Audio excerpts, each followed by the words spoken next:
Today's trip down the Turnpike is brought to you by Drizzly, your online liquor store. Available in over 95 cities across North America, Drizzly offers a huge selection and competitive pricing with a side of personalized content.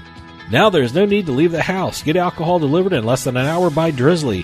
Head on over to drizzly.com and order today. And now get $5 off your first order of $20 or more when using promo code DRINK19 at checkout. Shop beer, wine, and liquor with drizzly.com.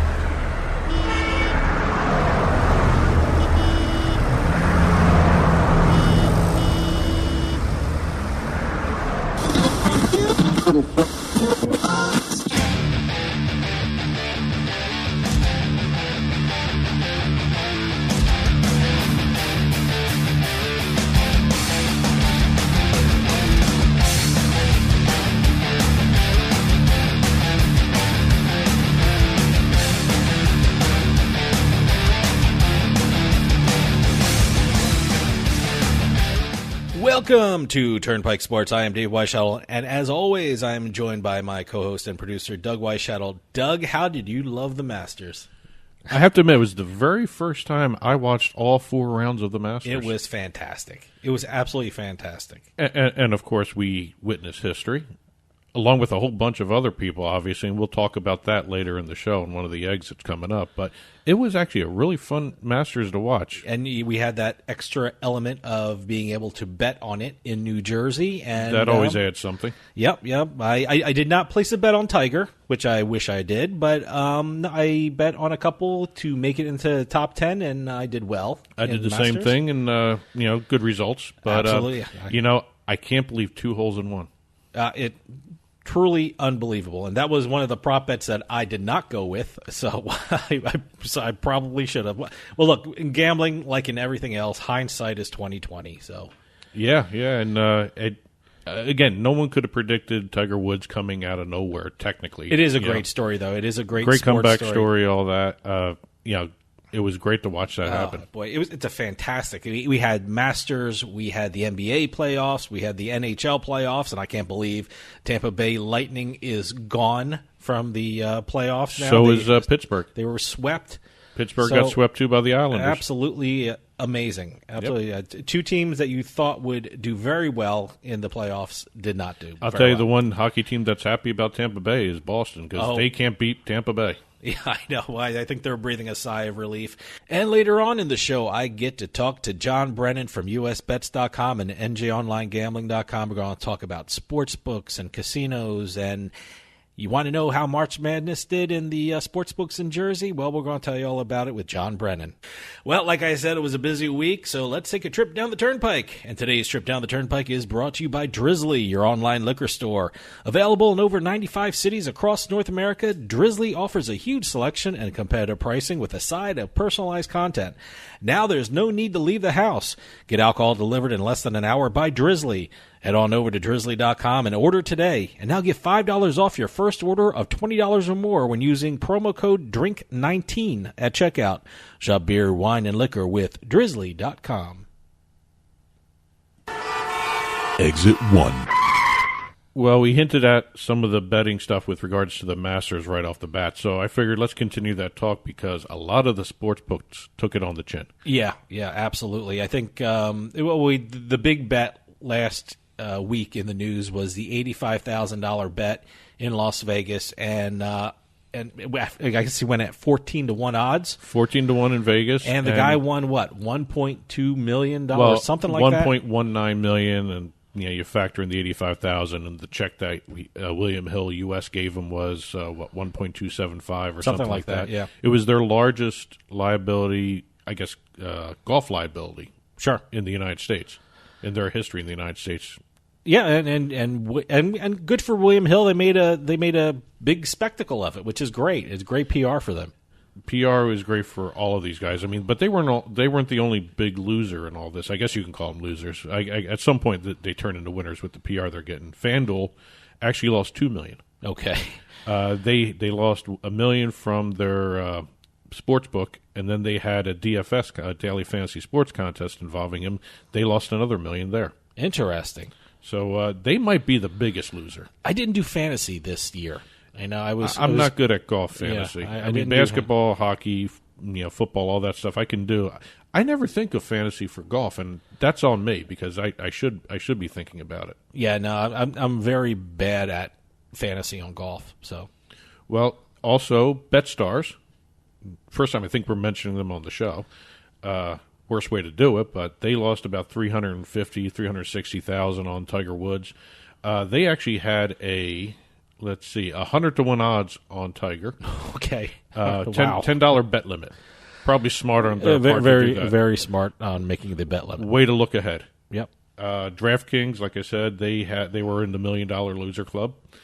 Actually, I saw one report on Twitter, and MGM Resorts broke even.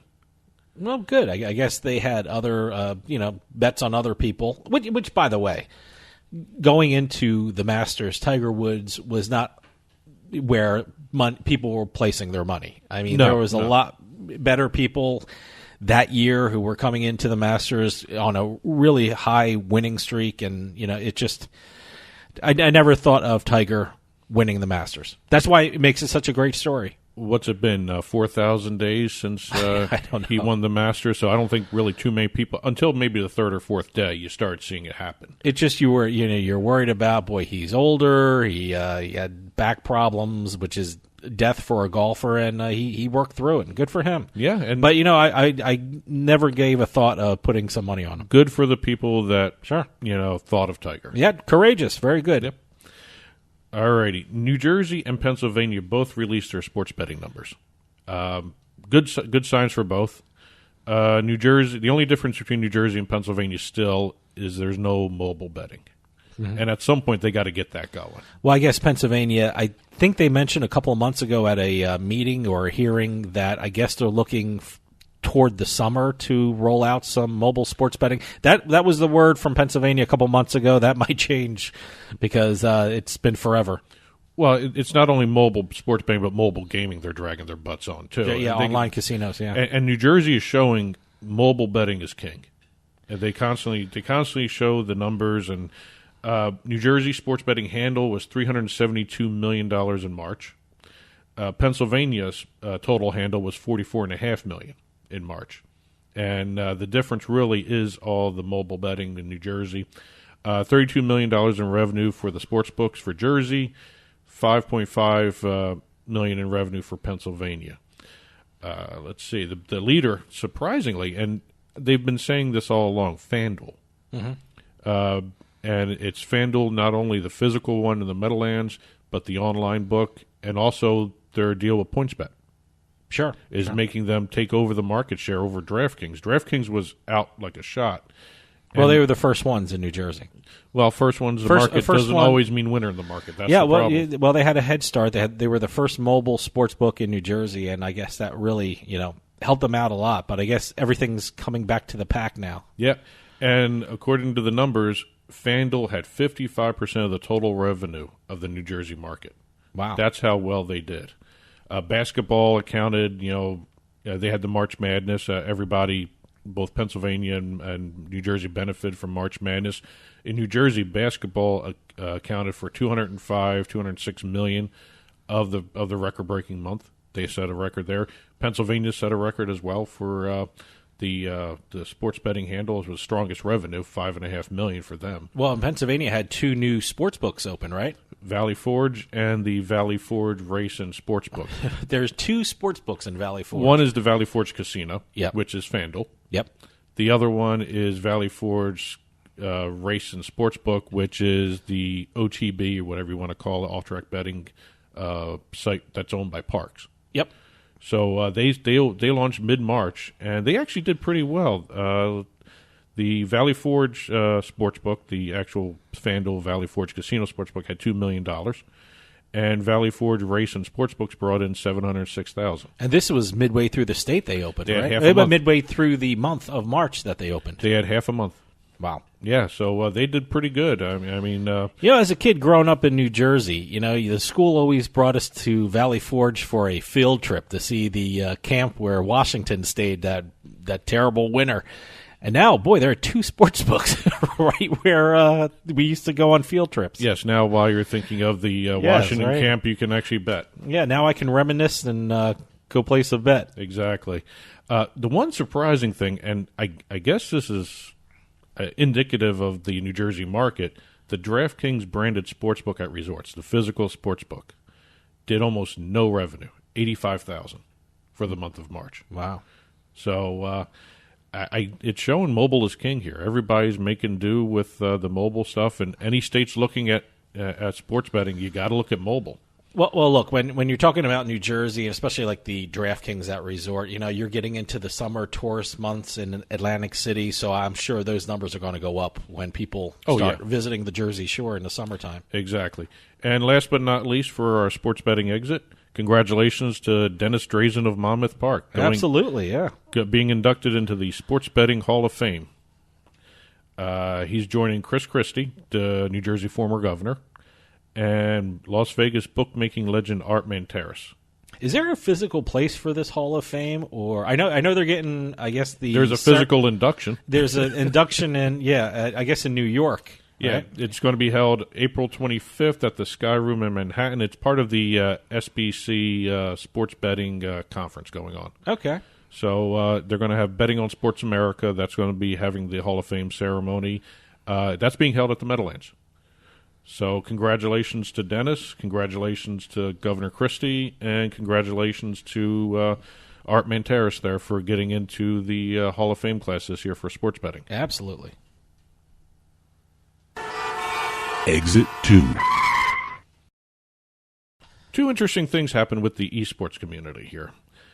First off, and we've talked about this throughout the shows with the media rights and how it's growing on TV. It's amazing. Every week there's a brand new media deal, and these things are huge. Yeah, and this is the first time we're going to be talking about FIFA. The soccer stuff. Soccer. This is all part of the FIFA E-Nations Cup, E-Nations World Cup events that are going on. Fox Sports has secured the television and streaming rights for all their events. Wow, that's great. They're having, it's starting, it began last weekend, and it's going through July and August, culminating with the E-World Cup. I've seen FIFA was one of the first esports events. Sure. And it's nice seeing it continually to grow. I mean, this is London. This is now worldwide stuff. It's great that Fox Sports is involved. I'm curious to see where Fox Sports is going to air this. I mean, I don't know about any other cable companies, but mine has about like 3 or 4 Fox Sports channels, so I don't know where this is going to be held. Well, they're going to have everything, both television and streaming. So it's probably FS2 or one of the other Fox Sports things that you just mentioned, and also their streaming stuff. They're also partnering with this platform Caffeine, which is actually, it's almost like a Twitch competitor. Oh, okay. Yeah, it's social broadcasting platform, that sort of stuff. So what is it? You go online and go to Caffeine, and it goes, and you click on the link that goes to the FIFA World Cup stuff. And the cool thing about Caffeine and what they're doing with the FIFA esports, they're going to have their subscribers in the U.S., they can live host their own streams of the tournaments. They can do their own play-by-play, basically. Oh, wow. That's pretty cool. Yeah, comment on what's going on. Interesting. So, yeah, it's very interesting what's going on. And, between Caffeine, Fox Sports, FIFA also has deals with Sky Sports. So this is a continually growing esports area. And it's nice to see FIFA growing along with League of Legends, Counter-Strike, that sort of stuff. Sure, absolutely. And speaking of Counter-Strike, we have a new Counter-Strike tournament coming to the United States. How's that for a segue? Wow, all right. The Blast Pro Series. They're going to have a U.S. presence. Their first one is going to be in Miami coming up. And the interesting thing about the Blast Pro Series, the guys who run this come from a traditional entertainment background. They do concerts, festivals, that sort of stuff. Well, it seems like a natural progression. I mean, it seems like, I've seen some of the footage of these events, and they almost seem like a concert, Well, they're going to be handling this. It's Refresh Entertainment. They're going to be doing this with the Blast Pro Series. It's a 7 regular season tournament series with a global finale. Okay. Before they had tournaments in Copenhagen, Denmark, Istanbul, and they finished their 2018 season in Lisbon, Portugal. So now they're bringing one to Miami, and they're going to also be partnering with Burger King. Wow! Hey, all right. To do a Los Angeles event. See, that's pretty cool. So Burger King is getting into the esports. They're going to run an online competition for tickets to the LA stuff in July. It should be interesting to see if Burger King promotes it at their restaurants. I guess they would, right? They probably will. They would. The one thing I like about this Blast Pro series, they're treating it almost like a normal U.S. sporting event or a concert. They're going to have an A-shaped stage with large screens, surround sound. They're going to have fan cameras so you can see the audience. Okay. T-shirt guns. Which are extremely dangerous. Yes. Those things are... And here's the one thing I like about this. They're going to have explainer videos. So if you don't know the game that's being played, they're going to teach you before you watch it. See, that's great. That's you're building your fan base. That's a great way to do it. Yeah, not a lot of these tournaments do that, but at least the Blast Pro Series is trying to get the casual fan into it, because I honestly, if I watch a Counter-Strike game versus a League of Legends, other than the graphics look maybe different, I wouldn't really be able to follow what the action is and what the goal of the game is. Yeah. Exit 3. Getting back on the field and off the TV. We just had the biggest deal in lacrosse history happen. Wow. Lacrosse is getting huge. It ebbs and flows, but I like lacrosse. This is because it's a new league. Yep. There's a brand new league coming, the Premier Lacrosse League. Adidas has teamed up to give them their official athletic footwear and apparel. So they actually have a really good sponsor in terms of promotion and everything. Adidas has always been great, not only with giving the apparel, but also promoting events. See, that's what lacrosse needs. I remember growing up, they tried to do this indoor box lacrosse, and they made it sound like it's a street fight with sticks. But, you went there. At least the commercials did. At least the commercials. And when you went there, it was lacrosse. I mean, it was nothing special about it. Lacrosse is a great sport. I don't think they have to boost it up with some kind of, false expectations. But it's great that Adidas is getting involved in lacrosse now. And they call it an apparel deal, but it's really a little bit more than just an apparel deal. They're going to be doing brand activations at different events during the inaugural season of the league. They're also going to be doing not only apparel for the players, but coaches, staff. They're going to have all different types of clothing that's going to be for sale with the league, all that stuff. And they're also going to be buying commercial time during the broadcast on NBC Sports. So NBC Sports is also involved with this league, which is going to probably give it a lot more attention than probably previous leagues. They're also going to be doing original programming based upon the league. Well, that's what you need to do. I mean, you need to promote it. Yeah, and the one thing I like about this new league, it's different than traditional lacrosse leagues. It's not going to be home versus visitor games, all that stuff. It's going to be almost like a traveling tour league. Oh, okay. They're going to pick a location, and they're all going to play. Okay, so they're not going to be called the...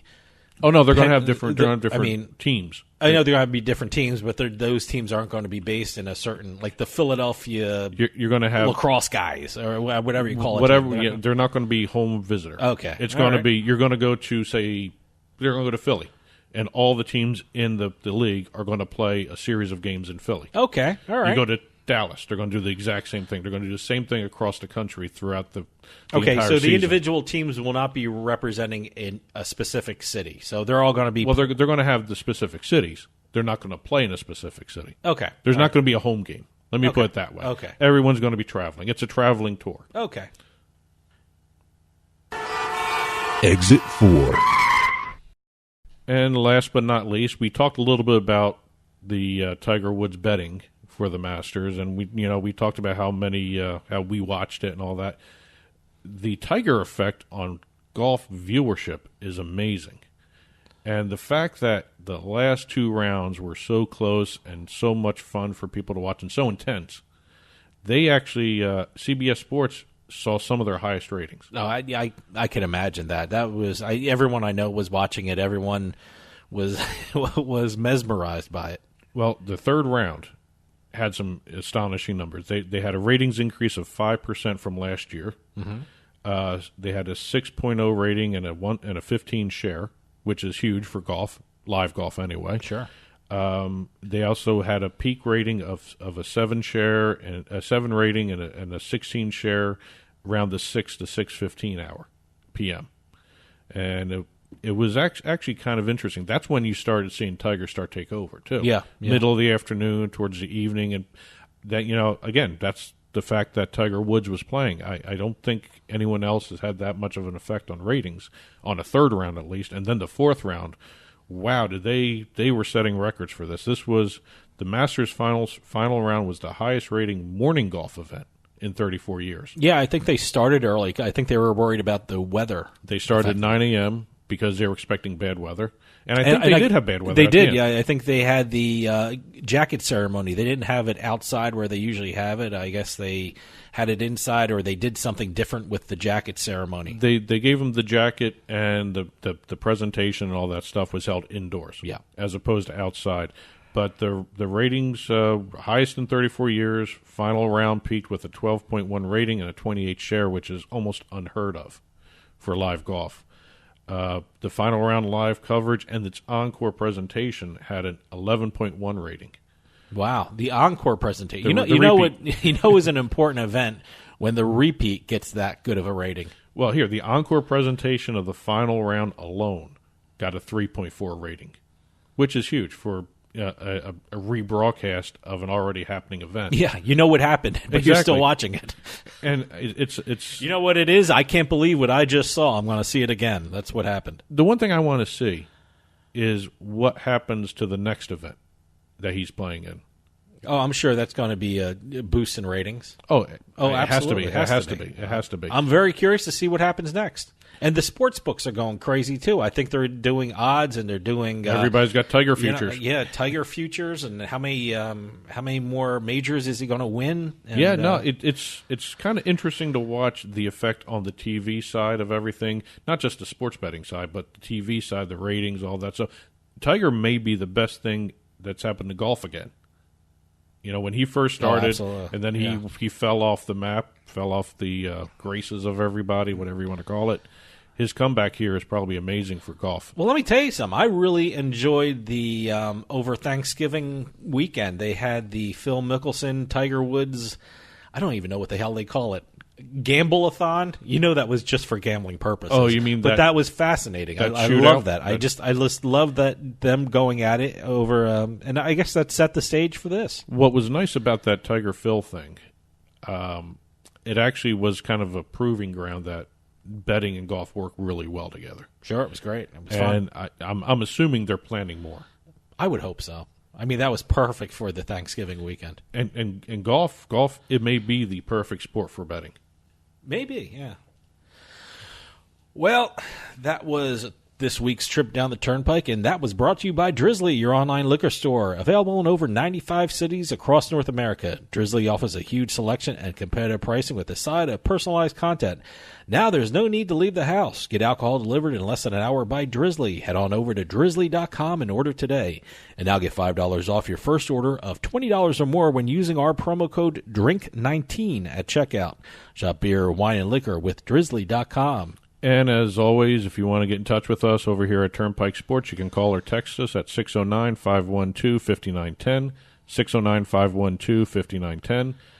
At Turnpike Sports is our handles for both Facebook and Twitter. Our email address is info@turnpikesportsradio.com. Don't forget you can catch Turnpike Sports on your smart TVs on the Roku, Amazon Fire, and Apple TV platforms with our deal with Binge. You can also subscribe to the podcast at iTunes. We're also distributed by iHeartMedia, Stitcher Radio. You can catch us on YouTube. Don't forget to order your International Bikini Team calendars. Info@internationalbikini.org is the email address to get the ordering information. Oh, is that it? That's it. What a smooth segue that was. Stop short in my tracks. Yeah, stick around because after this, I talk to the great John Brennan from USBets.com and NJOnlineGambling.com. We're going to talk all about casinos and sports betting and revenue numbers and what did March Madness mean for the sportsbook. So stick around. We'll be right back with more Turnpike Sports.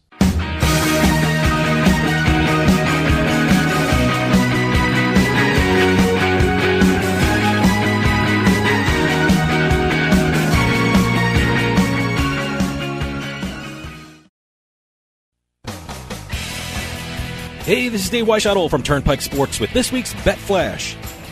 Even though Iowa doesn't have legal sports betting yet, that didn't stop the Catfish Bend Casino in Burlington from planning a sportsbook. The casino even has an agreement with PointsBet, an online sportsbook operator based in New Jersey, to run the book. Presently, the Iowa legislature has two versions of a bill to legalize sports betting in the state.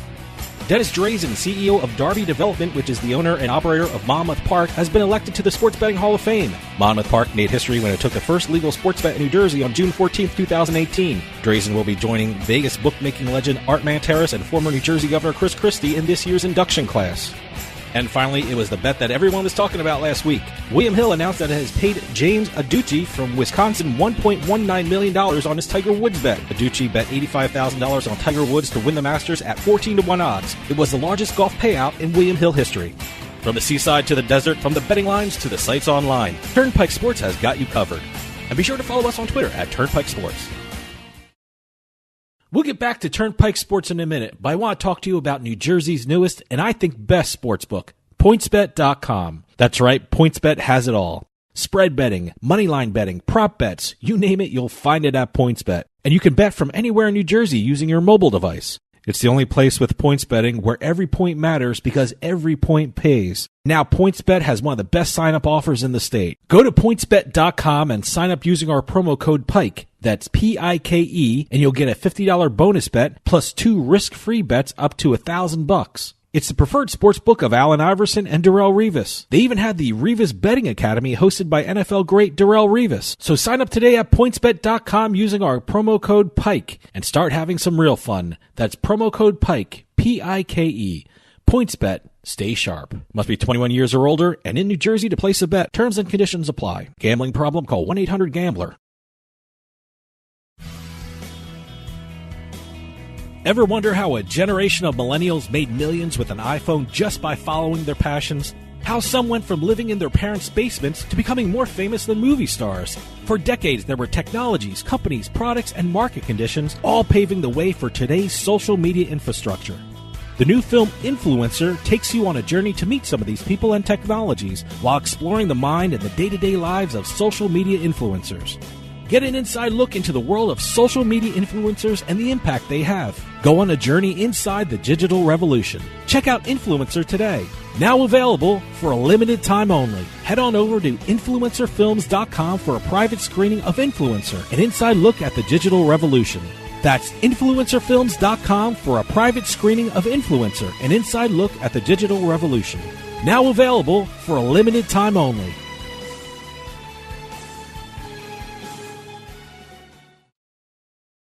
Free stuff is awesome, but free stuff that will spice up your bedroom is even better. Just go to adamandeve.com and select almost any one item for 50% off, and then we'll load on the free stuff. Just enter this very exclusive code, BABE16 at checkout, and you'll get 10 tantalizing free gifts, including a sexy item for him, a special toy for her, and a third item you'll both enjoy.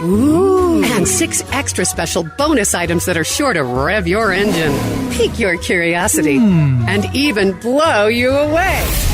Plus, free shipping! Always sent in discreet packaging. Go to adamandeve.com now. Get 50% off plus the 10 free gifts when you enter the exclusive offer code BABE16. That's BABE16, because without it, no free stuff. That's BABE16 at adamandeve.com. We'll get right back to the show, but I want to take a minute to talk to you about Bean Genius. How would you like your coffee delivered right to your door every month, maybe 2 times a month? Well, now that can happen with Bean Genius. Bean Genius sells freshly roasted coffee from some of the best independent coffee roasters in the country at beangenius.com. And Bean Genius actually learns their customers' individual taste preferences, then suggests future coffee blends for them. Well, how do they do that? Well, this is the cool thing about Bean Genius. Over at BeanGenius.com, they use an algorithm which learns the coffee flavors you like and then pairs up what you like with the coffee that they have in stock. And it's all based upon you. Every time you order, the system learns. The system learns your preferences as you go along and order more and more coffee. And now, all our listeners at Turnpike Sports can get a special offer. You head on over to BeanGenius.com/subscription, and you'll be able to get 10% off your purchase when you use our promo code PIKE, P-I-K-E, at checkout. That's 10% off at BeanGenius.com/subscription with promo code PIKE, P-I-K-E. BeanGenius.com, the smart specialty coffee subscription service. I'll bet you $20 I can get you gambling before the end of the day. No way. I'll give you 3-1 odds. Nope. 5-1. Nope. 10-1. You're on.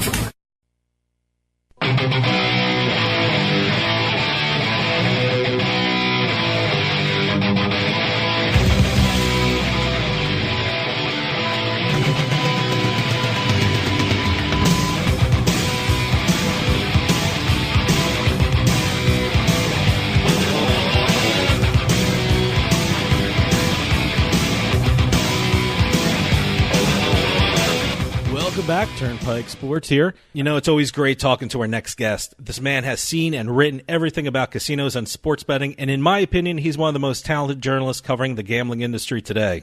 From USBets.com and NJOnlineGambling.com, John Brennan. John, thanks for coming on. Oh, thanks so much. I like that intro. Hey, hire me and I'll walk in front of you in every room and I'll introduce you. So, I'm thinking about that. Yeah, okay. I want to start off with New Jersey. A pretty important report was released last week from the Division of Gaming Enforcement, and that was the revenue figures from Atlantic City for 2018. There was some good news and I guess some bad news in the report. First off, overall, what did the report say about the revenue figures for the casino industry in Atlantic City? Well, we're talking about January, or actually March. Yeah, this is March Madness, obviously. So the handle was $372 million. That's not as much as the January handle, $385 million. That didn't break a record, but a little bit overlooked, I think, is that the gross revenue for the sports books in March was a record $32 million. That's as much as January and February combined. So January, the gross revenue, for instance, was only $19 million.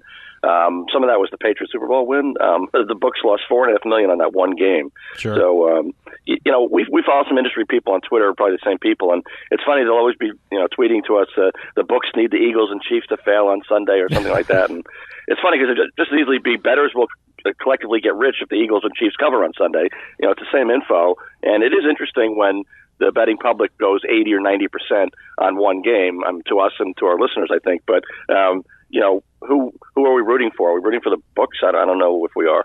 Yeah.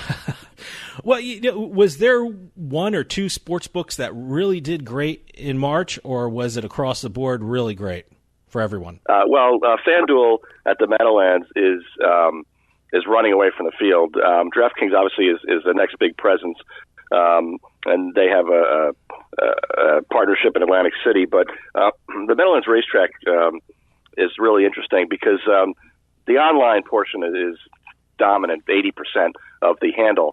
But at the Meadowlands, you have people who are going to the racetrack, to the sports books there, and they're betting online. So the number shows up online, but actually they're really attending the track. So I think that because of the allure of and a location, obviously, just outside of New York City, I think that they're getting good crowds at the Meadowlands racetrack, and a lot of them are betting online, and that's adding to the enormous numbers of people betting around the state online as well. When sports books started in New Jersey, DraftKings was number one constantly. Why the change over to FanDuel? It seems like DraftKings is coming back to the pack a bit. Is there a reason for that, or what's going on in New Jersey with the sports books? Yeah, I'm not sure about that. And really, I think that DraftKings is a solid number two. So I think it's more FanDuel running away than DraftKings going backwards necessarily. But yeah, we're kind of looking into that actually this week even to figure it out, because it is a little bit curious. It is. I mean, they right off the bat, DraftKings was number one every month, and it started to seem like it changed. It's something to look at. Obviously, marketing is part of it, but all of them are trying all kinds of incentives to try and get people to take their action. That's why the Tiger Woods stuff that was out about how the FanDuel lost about $2 million extra because they said in one daily fantasy sports contest, if Tiger Woods somehow wins the thing, everybody gets a refund if you didn't have Tiger as part of your game. And there goes Tiger wins. But there's so much publicity. And more importantly, as I wrote about, there are so many people who signed up for the FanDuel app on their smartphone because they wanted to get in on this Masters contest, right? Mm-hmm. So, I've talked to industry people who said the average casual bettor, he's only going to have 2 or 3 sports betting apps total. He's got a lot of apps. He's got too many apps to begin with on his phone. He's thinking of getting rid of some. He doesn't want 10 of them. So to get into that person's smartphone and get on as an app, that can last for 10 years or more. So, the short-term loss is worth the long-term gain. Like you, I try and keep up to date with the proposed legislation in the different states with regard to sports betting, and I'm shocked when I see proposed legislation in other states and they don't include a mobile sports betting component. Is there some reason why New Jersey is not the model for most proposed legislation when it comes to sports betting? Yeah, I've actually been kind of surprised at that. In terms of regulation of casinos over the last 40 years, Nevada is well respected and certainly a model to look at. But they've been around for 70 years. So it's a little different. So when Atlantic City legalized casinos in 1978 to become the second state, other states by the 80s into the 90s where there's a real big boom, they pretty much just copied what New Jersey does in terms of regulations. And even basically, if you had approval from the New Jersey regulators, you could go to any state and they'd pretty well say, New Jersey checks everybody out. So if they're good with you, we're good. And I thought that would happen with sports betting. New Jersey has been extremely successful. The online numbers are enormous, the biggest in the country by far. And it seemed like, they're getting 80% of the revenue from sports betting. So if you want to legalize this, either to raise revenue, which is tax revenue, which is one thing, or to get people away from illegal offshore books, or as a consumer protection to say, well, this way it's regulated, so if something goes wrong, we can go after the company or whatever, then you would want the online too. But the legislators basically don't understand the issue, and attempts to educate them are failing, clearly. Anytime we talk about figures for the sports books in New Jersey, I wonder about how it's affecting the horse racing industry, because that's who it's supposed to be benefiting, because that was one of the reasons why sports betting was implemented in the state. Now, you recently wrote a great article on NJOnlineGambling.com about the racing industry and some of their concerns. What's the latest with regard to the horse racing industry as it relates to sports betting in New Jersey? Yeah, the Meadowlands Racetrack is hitting $3 million in handle on Saturday nights every month, every week, basically. It's up a bit from last year and the year before. And I've talked to the operator, Jeff Gural, and he said he's not convinced that it's just, we're getting a lot of extra sports bettors to the track, and while they're there, they're going to bet on a race. I mean, that happens a little bit, obviously, but he thinks just the liveliness of the crowd on a Friday and Saturday night, because of you have the sports bettors as well as the horsemen. And look, let's face it, the bettors are a much younger, a bit livelier crowd than the horse players. And he thinks that just the vibe is better. A lot of times if you go to a restaurant, the food is important, obviously, in the service. But if you go there and there's a lot of people there, it just seems like it's a lively place, you're a little more likely to go back. And I think that might be part of it. So I don't see any issues for the horse racing industry with this yet. Obviously, they get a piece of the action. Monmouth Park is with William Hill US, and the Meadowlands has FanDuel. So they're already benefiting directly by that. But I don't think it's cut into their handle. As I wondered at times, I used to ask Dennis Drazen from Monmouth Park and Jeff Gural from the Meadowlands last year. I'm picturing a guy who goes to the track on a Saturday and he spends he risks $100 on the races. And is he going to just risk 50 on the races and then 50 on sports bets? But they didn't expect that to happen, and I don't see any evidence yet that it does.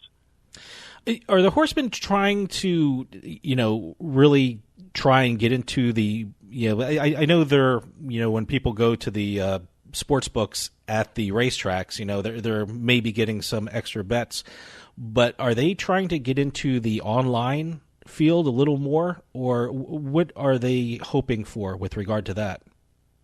Well, you're talking about, online, betting on the horse racing, that's been going on for 10 years or more. So, yeah, they've already got that set. I mean, I think the one new wrinkle that Monmouth Park's a little more likely to try, they did it for the Haskell last summer, is have a bet where you let's say you bet 3 races on Haskell Day, and then the fourth bet is, will the Yankees beat the Red Sox that night, something like that. So kind of luring in both sides to say, hey, I'm gonna take a risk on a horse race and on a sporting event. And New Jersey has approved that, the regulators, for a limited fashion. So there'll be a little bit of an intersection, but I think there's kind of room for both. I wasn't as convinced of that, but now I'm starting to come around to that thinking. I think the last time you were on, I asked about the horse track that just seems like a mystery to me, and that's Freehold. I mean, are they going to start having a sports book anytime soon, or they seem to be the lost racetrack in New Jersey when it comes to sports betting?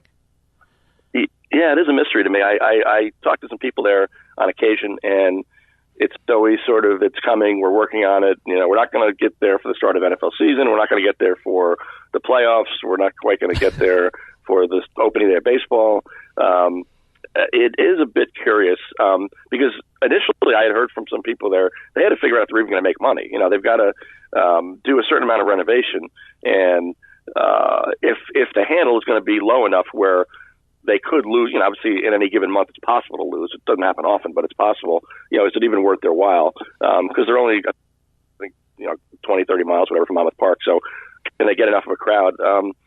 I think their conclusion was that it was worth it, and yet they haven't been able to finalize a partnership. It is a bit curious. What's also interesting, I've been following, I guess, the saga of a property in Cherry Hill that wants sports betting, and maybe the owners don't want sports betting. What's the latest on the Cherry Hill property? Yeah, there's a lawsuit going on between the New Jersey law that allows sports betting says the 9 casinos in Atlantic City, you can have sports betting, and 8 of them are offering it now. And the 3 racetracks, you can offer sports betting, and the 2 of the 3, as we note, are doing that. And then the site of 2 former racetracks could offer sports betting. One is the Atlantic City Racecourse, which is kind of pointless since there's so much competition in Atlantic City, and the other is former Garden State Park property in Cherry Hill.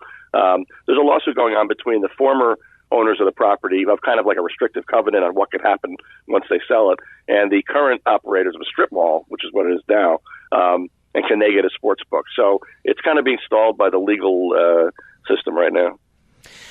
Here we always get questions from listeners about how well the casinos are doing in Atlantic City, and how is the health of Atlantic City and the casino industry and the online gambling in Atlantic City? Well, online casino gambling broke another record. They break it almost every month in March. It's pretty remarkable. I go back, and you can remember 2010, 11, 12. Before New Jersey legalized online casino gaming in 2013, it was all about online poker. That was all the discussion. They were the lobbyists, literally. They were the ones who pushed for it. They're the ones who got it to happen. And online poker's gone nowhere. 2 million in handle a month, 1.9, 1.8. There's no growth.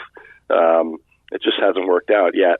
But the online casino side, mostly slots and roulette and that sort of thing, is exploding. I think the state even underrated how much interest there would be. And it took time, literally a couple of years before there started to be more of an awareness. Obviously, we get bombarded by the commercials up here, but people are starting to realize, it is legal to do that, and I could try that, and my friend tried it, and so that part's doing really well.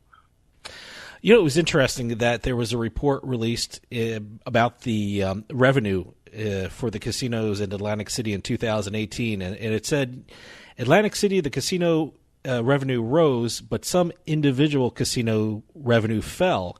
Is there concern about that situation, or is it just, hey, Atlantic City's trending in the right way, so we're going to let it be? Yeah, it's interesting.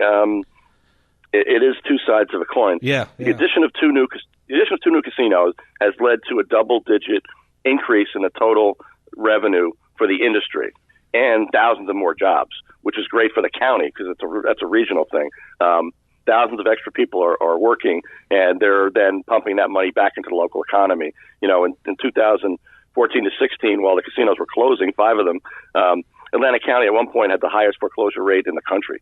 I mean, it was that bad. Yeah. And so the addition of these 2 new casinos is a tremendous boost for the region. And overall, the casino industry gets larger. That being said, the 7 holdover casinos, most of them didn't lose money, but they saw a slight decline in revenue in 2018 with the second half of Hard Rock and Ocean Resort opening. So the pie grew, but not enough yet to sort of allow the holdovers to keep their line, and then it's just extra money coming in. So that's a little bit problematic. And then there's talk about Showboat maybe reopening as a casino, which would be a 10th casino. I go back 10 years, and the Wall Street analysts would always say 12 casinos is crazy. It's ridiculous to have that many. They know the size of the market and what it could handle and all that. And they look at the numbers, and it just doesn't add up. And for years and years, there were still 12 casinos. And then all of a sudden, it seemed like a blink of an eye, 4 of them closed, and then a 5th one, Trump Taj Mahal, closed in 2016. And then with only 7, they really picked up. I mean, all 7 casinos were really recovering nicely and doing well. So this 8th and 9th is probably pushing it. And that's what these analysts said 10 years ago. 7 is great. 8 or 9 are pushing it. And, more than that is problematic. And that's kind of the way it's playing out. So the industry is doing better. The region is doing better with all the jobs. But the individual, the holdover casinos are not benefiting yet from, sometimes you have more restaurants near you. You actually get more business because now it becomes a hub, New Brunswick or Morristown or places like that. But here, there's more traffic in Atlantic City, but it hasn't quite translated yet into an increase in volume for the holdovers. What are the casinos that are doing really well in Atlantic City? Is it still the Borgata and Golden Nugget, or is there another one coming in that's really doing well? Well, Borgata is still far and away the market leader. Tropicana has been a big success story for the last 5 or 6 years. Resorts went from being so small that people wondered how they can even survive. And they've grown a bit. They're still a smaller casino, kind of a regular player casino, but they've improved their numbers. The Three Caesars properties are on the larger side for the most part. Nobody's really struggling that badly.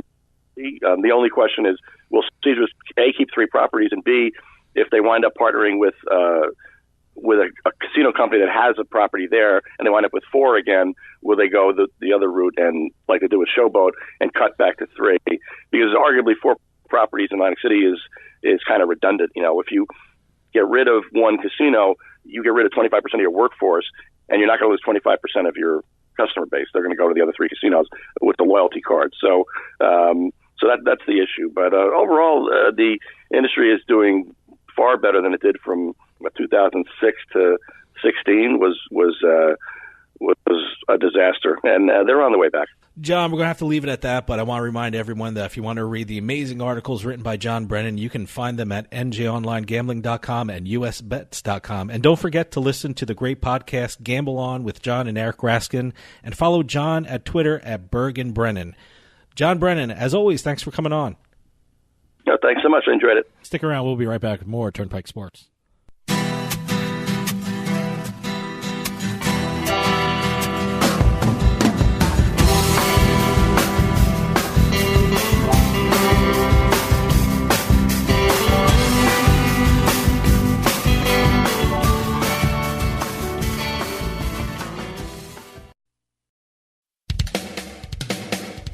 Following their hugely successful sports betting event, ICE Sports Betting USA, Clarion Gaming has launched ICE North America, the benchmark event for industry learning and development in the North American gaming market. This one-of-a-kind conference brings together the industries of sports betting, iGaming, affiliate marketing, iLottery, and esports from across the entire region, and it's all happening May 13th to the 15th in Boston, Massachusetts. If you're a decision maker or a supplier in the gaming industry, this is one event you cannot miss. Expert panels, networking events. There's even an investors Day, where investors and executives gather to explore investment opportunities. This is the home of interactive gaming, and you need to be in attendance. ICE North America, May 13th to the 15th in Boston, Massachusetts. Join the MVPs and register today at icenorthamerica.com. Brought to you by Clarion Gaming. For more information, go to icenorthamerica.com.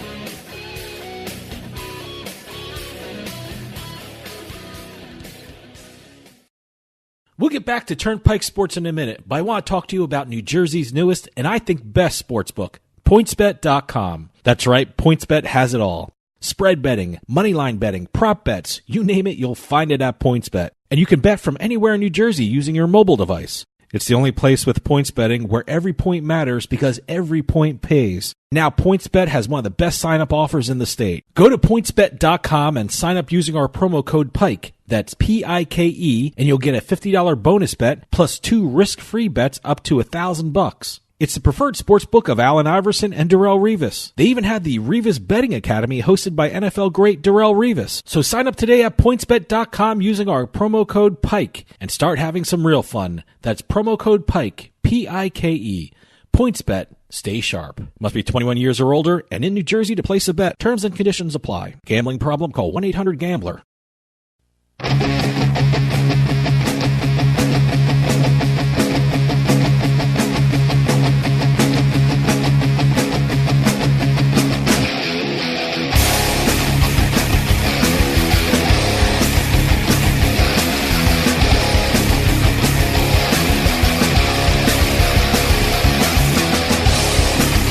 Welcome back to Turnpike Sports, and a special thank you to John Brennan from USBets.com and NGOnlineGambling.com. Always great stuff from John.